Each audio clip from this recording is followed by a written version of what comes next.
So the US and China have agreed to reopen high-level military communication channels. But what does that mean and what changes going forward? Basically, it restarts or turns the clock back to the freeze that was put in place by the Chinese in the aftermath of Nancy Pelosi's visit to Taiwan last year, which effectively shut down all communication comprehensively between the US military and the PLA.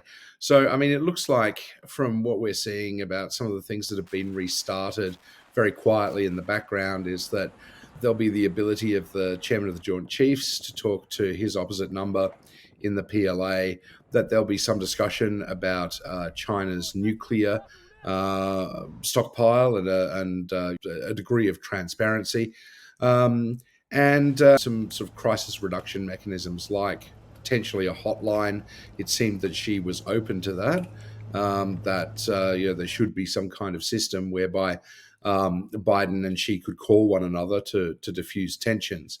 Particularly, of course, Biden identified Taiwan as the single most likely trigger for conflict. Chinese President Xi Jinping said that he told Biden that Taiwan was the biggest and most dangerous issue, and even laid out conditions for when China could use force against Taiwan.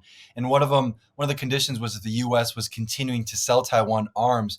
What does this say in the sense of China's giving more concrete, more direct rhetoric? What does it say about the US China relationship?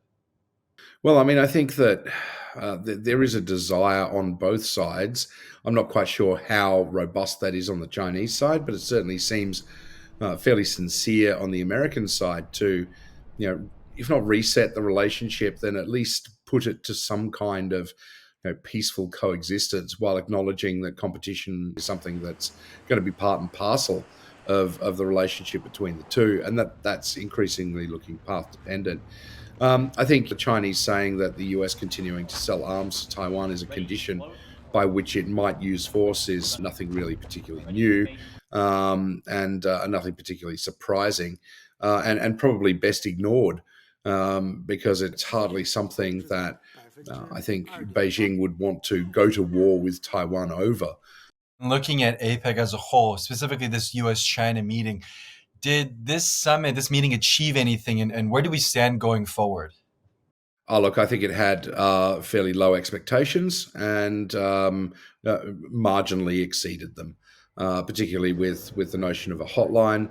Also, with China, of course, agreeing not to or to crack down on precursor chemicals for fentanyl that are then sold on the black market to the United States.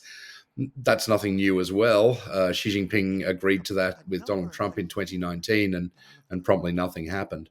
But it does signal, I think, a willingness to at least ratchet down the tensions, and it's certainly not détente, but it might be that sort of form of peaceful coexistence.